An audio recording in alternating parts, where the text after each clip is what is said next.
আসসালামু আলাইকুম। বিএনপির মহাসচিব মির্জা ফখরুল ইসলাম আলমগীরকে সাংবাদিক শেখ হাসিনার আমলে একটা প্রশ্ন করেছিল যে আপনাদের নেতাকর্মীর সংখ্যা কেমন হতে পারে। যখন তারা বলতো যে 40-50 লাখ নেতাকর্মীর নামে মামলা, তখন তাকে এই প্রশ্ন জিজ্ঞেস করেছিল সাংবাদিক। তখন মির্জা ফখরুল ইসলাম আলমগীর বলেছিল তাদের নেতাকর্মীর সংখ্যা 2 কোটির কাছাকাছি। তো এই কথাটা নিয়ে আমি ফেসবুকে একটা পোস্ট করেছিলাম যে বিএনপির যদি 2 কোটির মতো নেতাকর্মী হয়ে থাকে, আরো তো তাদের অনেক সমর্থক রয়েছে, শুভাকাঙ্ক্ষী রয়েছে, তাই না?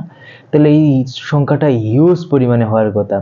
তো তাদের যে বর্তমান ভারপ্রাপ্ত চেয়ারম্যান তারেক রহমান, তার ফেসবুকে ফলোয়ার সংখ্যা হচ্ছে 3 মিলিয়ন, অর্থাৎ 30 লাখ।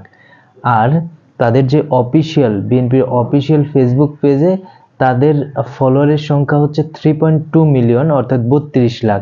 এবং বিএনপির মিডিয়া সেল এটাতে আছে 2.7 মিলিয়ন, অর্থাৎ 27 লাখ। এই তিনটা পেজ মিলে তাদের 1 কোটি ফলোয়ার কিন্তু এখনো পূরণ হয়নি। যেখানে 1 কোটি ফলোয়ার হয় না, সেখানে কিন্তু সব শুধু নেতাকর্মী আছে এমন না, নেতাকর্মীর বাইরে শুভাকাঙ্ক্ষীরাও আছে। আমি যেমন তাদের এই 3টা পেজেই ফলো দিয়ে রাখছি। তো আমার মতো অনেকেই আছে। তো একজন মানুষই 3 জায়গাতে ফলো দিয়ে রাখছে, এরকম মানুষের সংখ্যাও আছে। সব মিলে তাদের যে 40-50 লাখ নেতাকর্মীর কথা বলে, তো 40-50 লাখ তো ফলোয়ারই নেই। তাহলে 40-50 লাখ নেতাকর্মীর নামে কিভাবে মামলা দিল? এই নিয়ে যখন পোস্ট করলাম, তখন তাদের বিএনপির কিছু সমর্থক আছে, তারা বলল যে না, এইভাবে আসলে সমর্থক বা নেতাকর্মী নির্ণয় করা যায় না। অথচ ওই ব্যক্তিরাই বলতেছে জামাতের লোকেরা, আওয়ামী লীগের লোকেরা ফেসবুকে এই বিএনপির নামে অপপ্রচার চালাচ্ছে, তারা বিএনপির বিরুদ্ধে বিভিন্ন কমেন্ট করতেছে, অথচ বিএনপির লোকজন এটা পারে না। মানে হয় তারা অশিক্ষিত, না হয় মূর্খ, অথবা বর্তমান বিএনপির নেতৃত্বকে তারা পছন্দ করে না। যদি পছন্দ করতো তাহলে তো এখানে থাকতো, এটা প্রোটেস্ট করার চেষ্টা করতো। আমি একটা জিনিস চিন্তা করলাম যে মির্জা ফখরুল ইসলাম আলমগীর বলেছিল তাদের 2 কোটি নেতাকর্মী। আমি ধরে নিলাম 2 কোটি না, আমি ধরে নিলাম যে তাদের 1 কোটি নেতাকর্মী রয়েছে। সমর্থক ছাড়া শুধু নেতাকর্মী 1 কোটি রয়েছে পুরা দেশে। তাহলে পুরা দেশের এই 1 কোটি নেতাকর্মীর মধ্যে ধরে নিলাম 50 লাখ নেতাকর্মীর নামে হচ্ছে মামলা আছে। 50 লাখ নেতাকর্মীর মধ্যে ধরে নিলাম 20 লাখকে স্বৈরাচার শেখ হাসিনা জেলে আটকায় রাখছে। তাও তো আমার হচ্ছে 80 লাখ মানুষ আমার বাইরে আছে নেতাকর্মী। তারেক রহমান থেকে শুরু করে বিএনপি যেসব কর্মসূচি দিত, সেই সব কর্মসূচিতে অনেক মানুষ আসছে। আমি মেনে নিলাম যে 5 লাখ 7 লাখ করে আসছে। তো সেই মানুষগুলাই যদি ঢাকাতে একবারে যদি 50 লাখ আসতো, তাহলে শেখ হাসিনা টিকতো? অ্যাকচুয়ালি বিএনপির যেসব যাদের নেতাকর্মী বলা হয়, তারা কি করতো, বিভিন্ন সময় আওয়ামী লীগের সময় তারা বিভিন্ন সুযোগ সুবিধা নিয়ে গর্তের মধ্যে বসে থাকতো। নেতারা কোনো কর্মসূচি দিলে তারা পালন করতো না, আবার পলাইতো। মানে যে সব সময় চিন্তা ভাবনা থাকতো কিভাবে হচ্ছে দূরে দূরে থাকা যায়, এইভাবে দিন কাটাইতো। এখন 5 আগস্টের পরবর্তী সময় এসে তারা হয়ে গেছে বড় নেতা, তারা হয়ে গেছে ত্যাগী নেতা, তারা এই কিছু করছে, ওই কিছু করছে। এটা হচ্ছে সম্পূর্ণ মিথ্যা। বিএনপির যদি 50 লাখ নেতাকর্মী মাঠে থাকতো এবং ঢাকা শহরে আসতেও, কয়দিন লাগতো শেখ হাসিনাকে নামাইতে?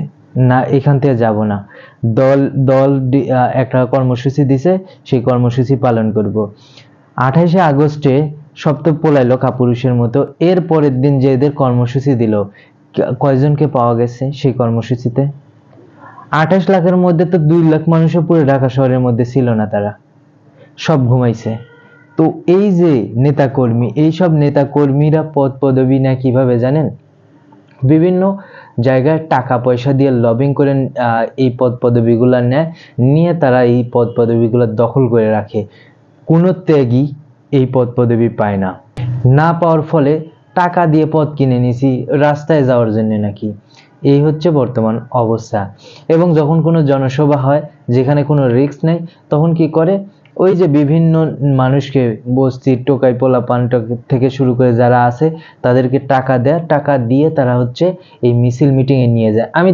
আমি নিজে দেখছি যে একটা নেতা 10-15 জনকে ভাড়া করছে, করে নিয়ে হচ্ছে ইয়েতে গেছে, তাদের হচ্ছে সমাবেশে গেছে।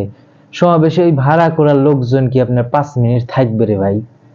ভাড়া করার লোক ওর মরতে যায়নি তো ভাই, ও দলের জন্য যায়নি, ওর টাকার জন্য গেছে, ওর পরিবারের জন্য গেছে।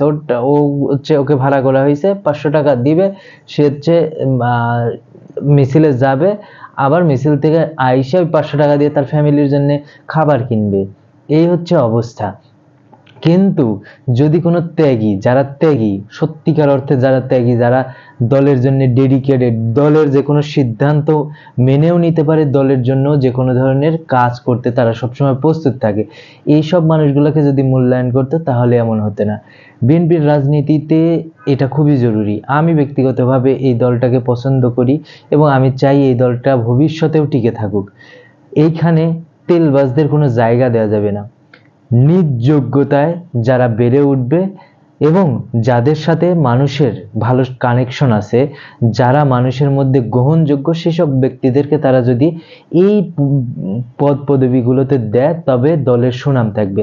এবং বিএনপির ছাত্র দলের বিরুদ্ধে আমার সবসময় একটা কথা, ছাত্র দল থেকে এই বুড়ো ভামটাম বের করে দিতে হবে।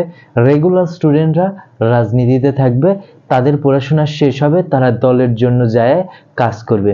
পড়াশোনার শেষে তাদের জব সেক্টরে তারা কাজ করবে এবং বিএনপির উচিত হবে তাদের তাদের নিজস্বভাবে, তাদের নিজস্ব অর্থায়নে মেধাবী স্টুডেন্টগুলোকে বিভিন্ন জায়গাতে পড়াশোনা করানো, বিশেষ করে আইন বিভাগে, ডাক্তারি পেশায়, ইঞ্জিনিয়ারিং পেশায়, সবগুলো এগুলা সবচেয়ে যারা বেনিয়ান জিনিয়াস, যাদের ভিতরে হচ্ছে এই সব আকাঙ্ক্ষা আছে কোনো কিছু তৈরির, এই সব জায়গায় বিএনপিকে ইনভেস্ট করতে হবে, বিএনপির সফট পাওয়ার তৈরি করতে হবে।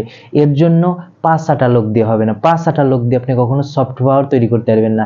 যার নিজস্ব একটা নিজের প্রতি নিজের আত্মবিশ্বাস আছে এবং যে ভবিষ্যতে ভালো কিছু করতে চায়, তার 5 আটার অভ্যাস থাকে না। সে চিন্তা করে যে আমি কিছু করতে চাই আমার মতো করে, এবং মেধাবী তাদেরকে যদি মূল্যায়ন করে বিএনপি, তবেই তাদের সফট পাওয়ার হবে। তাছাড়া এইসব 5 আটা আবল তাবল দিয়ে বা বাবলি সাবলি সব কি বলে টোকাই পোলাপান দিয়ে, এগুলা দিয়ে কখনো সফট পাওয়ার হয় না। আপনার মাসেল পাওয়ার হতে পারে কিন্তু মাসেল পাওয়ার টিকবে না। সফট পাওয়ার এমন একটা জিনিস, আপনার মারামারি করতে হবে না, আপনার কোনো কিছু করতে হবে না, আপনি জাস্ট এই পাওয়ারগুলা কাজে লাগায় দেশে বিদেশে সব জায়গায় সফলতা নিয়ে আসতে পারেন। সফট পাওয়ারের ব্যাপক ব্যাপক পরিধি, যেটা ইসরায়েল এবং ইন্ডিয়া পুরো বিশ্বে চালাচ্ছে, এই জিনিসটা এই রাজনৈতিক দলের মধ্যে আমি দেখতে চাই।